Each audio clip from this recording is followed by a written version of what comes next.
Hey there, it's Dr. Marketing again. Now, I wanted to cover three really important things that we have to discuss before you even start thinking about what your possible marketing campaign can be.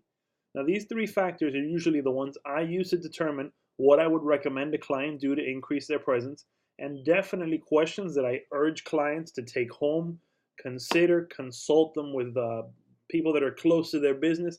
A lot of times, employees will have useful insights for you to use when you're answering these questions.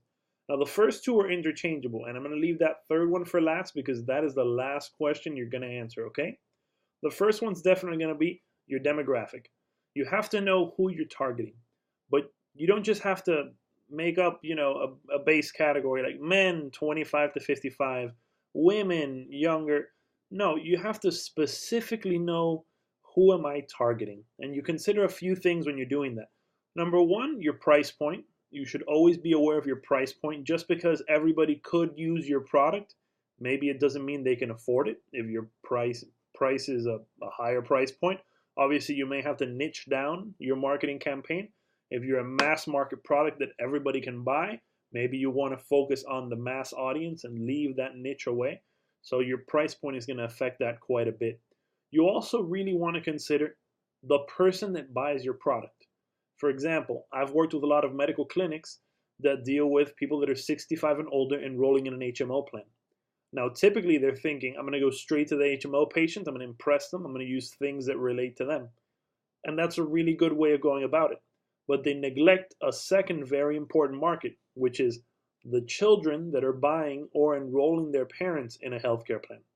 So sometimes doing a campaign that targets both of these individuals as opposed to just one of them can be way more effective.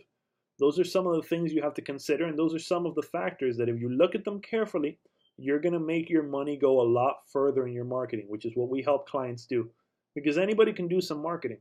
But if we can turn your $100, $1,000, $10,000 into a much stronger campaign than what you were doing before, you're a happy customer, we're a happy customer, and everybody's more or less getting on better than they were before, which is generally what marketing is about, making sure your business is getting on a little better. That second factor is going to be your USP. Your USP is a unique selling proposition. It's something that's unique to your business that's going to want to make people use you. For example, there could be 20 different ice cream shops in the city of Miami. But if all of a sudden there's an ice cream shop that gives it to you in a something as simple as a mason jar with a wafer off the top, maybe that becomes something popular. Maybe that gets put on Instagram. Maybe a lot of people are seeing that. And that one unique situation is calling people over to your shop, and you're going to turn them into repeat customers. So you want to make sure your business has something, whether it be a certain kind of way you provide your service, whether it be a certain atmosphere in your actual location, or whether it's just a product itself, making sure your product is impeccable and perfect. All of those things really help you to make sure that you have something to say when you start your marketing campaign. Because in essence, marketing is just speaking to new customers. But if you go to speak to a new customer and you have nothing to say, it's going to be a really short campaign and it's not going to go too well. So, like I told you, those two you can feed off each other. You can even do them simultaneously because sometimes your USP will directly correlate to the audience you're going to target, or the other way around. Based on that audience, maybe you say, I have this USP, but I'm going to word it in a different way to make sure that the demographic I'm trying to reach is going to understand it.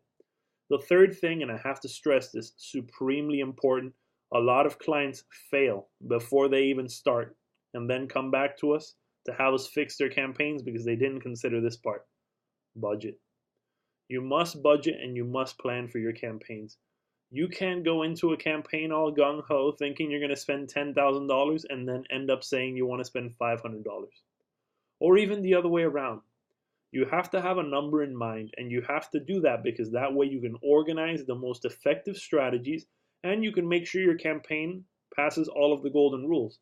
One of which, and a very important one, might I add, is that your campaign should never be less than 6 months.